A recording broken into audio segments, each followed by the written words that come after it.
नमस्कार। अगर आपका लग्न धनु है तो 1 मिनट रुकिए। शनि आपके जीवन की सबसे मजबूत नींव यानी आपके घर और आपके मन की शांति को परखने आ रहा है। ये गोचर आपके घर, आपकी खुशी और आपकी मेंटल पीस को सीधे सीधे चुनौती देगा। चलिए जरा गहराई से समझते हैं कि इस परीक्षा का सामना करना कैसे है। देखिए, बात बिल्कुल सीधी और साफ है। ज्योतिष के सूत्र एक तरह से चेतावनी दे रहे हैं कि आने वाला जो समय है वो आपके घर, आपकी खुशी और सबसे बढ़कर आपके मन की शांति के लिए एक बहुत बड़ा इम्तिहान होने वाला है। और एक बात समझिए, ये परीक्षा आपकी नौकरी या बाहर की दुनिया में मिली सफलता की नहीं है। नहीं, ये परीक्षा आपकी अंदरूनी स्थिरता की है। सवाल ये नहीं है कि आप बाहर से कितने कामयाब दिख रहे हैं, बल्कि असली सवाल ये है, क्या आप अंदर से मजबूत महसूस कर रहे हैं। बस यही इस पूरे गोचर का निचोड़ है। तो चलिए अब उन ज्योतिष के सूत्रों को समझते हैं जिनके आधार पर ये सब हो रहा है। कहते हैं ना कि जब हम खेल के नियम समझ लेते हैं तो उसे खेलना कहीं ज्यादा आसान हो जाता है। तो देखिए, इस पूरे खेल का जो मैदान है वो है आपका चौथा घर।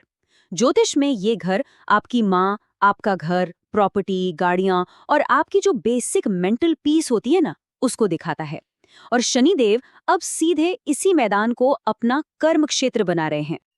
और पता है, शनि का ये गोचर रेवती नक्षत्र में हो रहा है, जो इस पूरी कहानी को और भी गहरा बना देता है। रेवती जो है वो राशि चक्र का आखिरी नक्षत्र है। ये जीवन चक्र के पूरा होने, एक तरह के गाइडेंस और आध्यात्मिक सुरक्षा का प्रतीक है। तो इसका सीधा मतलब ये हो सकता है कि या तो आपका घर बदलेगा या शायद आपके जीवन की दिशा ही बदल जाएगी।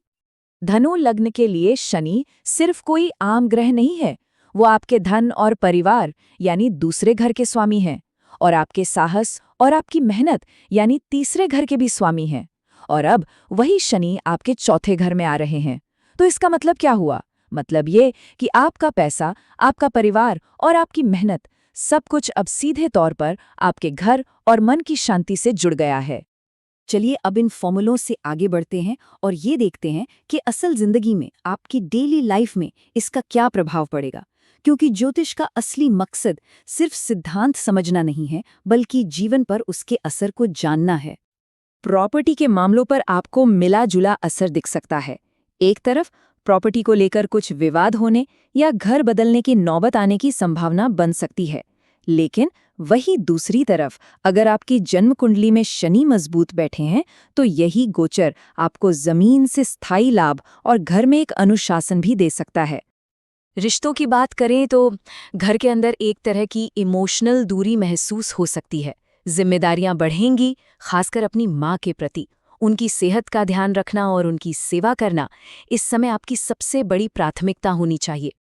एक सवाल है, क्या आपने हाल फिलहाल में अपने घर या परिवार के अंदर किसी तरह के भावनात्मक बदलाव को महसूस किया है?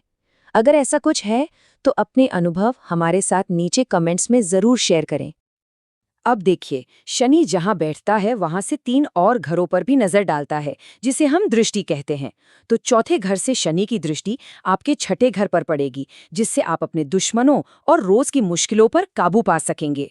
फिर 10वीं दृष्टि आपके करियर के घर यानी 10वें भाव पर पड़ेगी, जिससे काम का दबाव और जिम्मेदारियां बढ़ेंगी। और पहली दृष्टि आपके लग्न यानी आप पर होगी, जो आपको अपनी सेहत और अपनी लाइफ के प्रति ज्यादा गंभीर और डिसिप्लिन्ड बनाएगी। काम का बढ़ता दबाव और घर की बढ़ती जिम्मेदारियां, इन दोनों के बीच आप तालमेल कैसे बिठा रहे हैं, ये एक बहुत ही वास्तविक चुनौती है। हमें नीचे कमेंट्स में जरूर बताइएगा कि आप इसका सामना कैसे कर रहे हैं। तो इस पूरे विश्लेषण का, इस पूरी बातचीत का सार क्या है? इस दौर से आपको कौन सी मुख्य बातें हैं जो याद रखनी है? आइए देखते हैं। तो देखिए, इस गोचर का सबसे बड़ा सच यही है।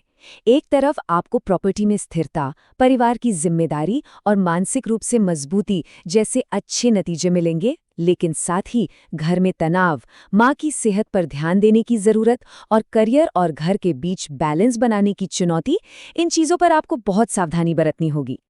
हर ज्योतिषीय गोचर का एक बाहरी असर होता है और एक अंदरूनी। चलिए अब इसके आध्यात्मिक और आंतरिक पहलू पर भी ध्यान देते हैं, जो हमें पर्सनल ग्रोथ का रास्ता दिखाता है।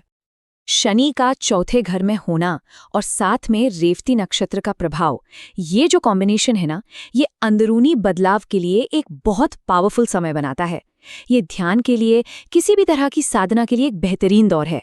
और हो सकता है कि आपको किसी तीर्थ यात्रा पर जाने का मौका भी मिल जाए। और अंत में इस पूरे गोचर का सार बस इस एक लाइन में है, थोड़े समय का तनाव लेकिन लंबे समय की स्थिरता। शनि की परीक्षा मुश्किल लग सकती है, लेकिन याद रखिए, उनका मकसद हमेशा आपके जीवन की नींव को इतना मजबूत करना होता है ताकि आप भविष्य में और भी ज्यादा स्थिरता के साथ खड़े हो सकें।